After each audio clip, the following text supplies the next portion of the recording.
Pernah kebayang nggak gimana caranya perusahaan raksasa itu mutusin buat bangun pabrik baru atau meluncurkan produk yang bisa mengubah dunia?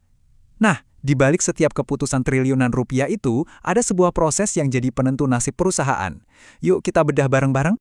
Pertanyaan ini jawabannya bukan sekedar untung-untungan atau feeling aja loh. Ada ilmunya, ada metodenya, yang dipakai para direksi buat mastiin taruhan besar ini nggak bakal sia-sia. Dan inilah inti dari apa yang akan kita bahas.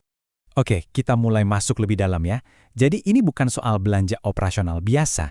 Ini tuh pertaruhan gede, keputusan strategis yang dampaknya bakal kerasa bertahun-tahun, bahkan puluhan tahun ke depan, dan benar-benar ngebentuk masa depan perusahaan itu sendiri.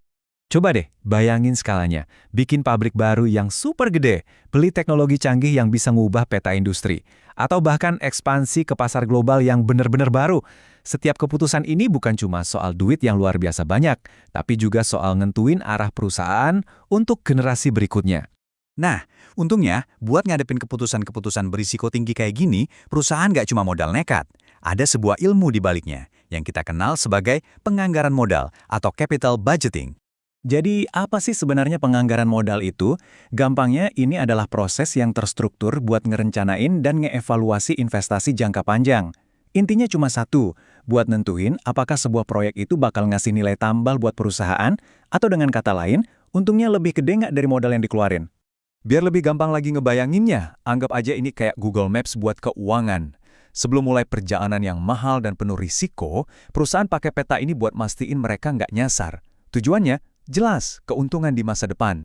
Proses ini tuh nggak dilakukan asal-asalan loh, ada dua tujuan yang jelas banget di baliknya, yang menyeimbangkan antara ambisi buat tumbuh besar dan kehati-hatian biar tetap stabil. Kuncinya di sini adalah keseimbangan. Di satu sisi, perusahaan itu kan pengennya tumbuh, pengen untung sebesar-besarnya, pengen dominasi pasar. Tapi, di sisi lain, mereka juga harus super hati-hati sama risiko. Nah, penganggaran modal inilah alat yang bantu mereka menyeimbangkan dua hal ini, biar bisa tumbuh pesat tanpa membahayakan kondisi keuangan perusahaan. Terus gimana dong cara perusahaan ngecek ide-ide gede ini secara praktis? Nah, mereka punya semacam toolkit, isinya alat-alat analisis. Yuk, kita lihat 3 metode utama yang paling sering mereka pakai. Alat yang pertama namanya periode pengembalian atau payback period. Ini metode yang paling to the point. Tujuannya cuma satu, ngukur seberapa cepat modal yang dikeluarin buat investasi bisa balik lagi. Jadi kata kuncinya di sini adalah kecepatan dan resiko. Ya kan, di dunia bisnis yang penuh ketidakpastian, makin cepat modal kita balik, makin cepat juga kita keluar dari zona bahaya. Metode ini ibarat saringan pertama buat misahin proyek-proyek yang mungkin kelamaan balik modalnya dan terlalu berisiko. Oke, selanjutnya kita punya metode yang lebih canggih nih. Nilai sekarang bersih, atau biasa disingkat NPV. Ini sedikit lebih rumit, soalnya dia memperhitungkan time value of money. Sebuah konsep dasar yang bilang kalau uang Rp1.000 hari ini itu lebih berharga daripada Rp1.000 tahun depan. Coba bayangin, NPV ini kayak timbangan. Di satu sisi, kita taruh semua perkiraan uang yang bakal masuk dari proyek di masa depan. Tapi nilainya kita tarik dulu jadi nilai sekarang. Nah, di sisi timbangan yang lain, kita taruh modal awal yang kita keluarin hari ini. Kalau sisi pendapatan masa depan lebih berat, berarti proyeknya bagus. Aturannya gampang banget. Kalau hasil perhitungan NPV-nya positif, itu artinya proyek ini diperkirakan bakal nambahin kekayaan buat perusahaan. Itu lampu hijau. Tapi kalau negatif, wah, itu lampu merah. Artinya, proyek ini malah bisa ngerugiin nilai perusahaan. Alat kita yang ketiga adalah tingkat pengembalian internal atau IRR. Gampangnya, anggap aja ini kayak persenan bunga yang bakal dihasilkan sama proyek itu sendiri. Jadi, profitabilitas proyeknya dinyatakan dalam bentuk persentase, biar gampang dibandingin. Aturannya juga jelas, setiap perusahaan itu punya semacam target minimal keuntungan yang mereka harapkan dari setiap investasi.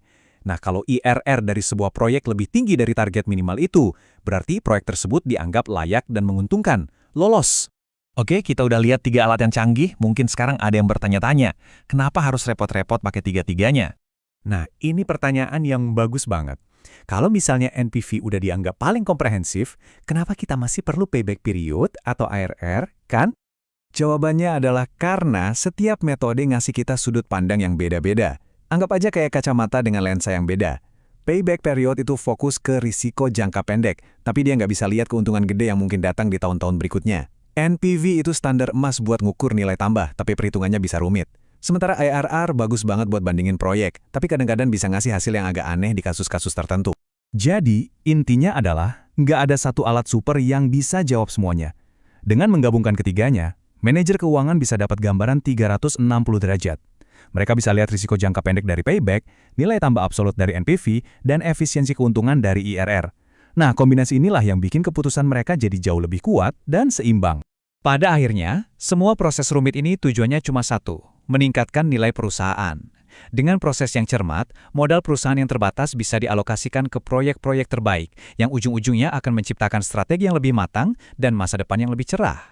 Semua alat tadi kan logis banget ya, penuh dengan data dan angka. Tapi ini justru memunculkan satu pertanyaan besar. Di dunia yang makin dikendalikan oleh data dan algoritma, apakah masih ada tempat buat intuisi, buat firasat, dan buat keberanian seorang pemimpin dalam membuat pertaruhan miliaran dolar ini?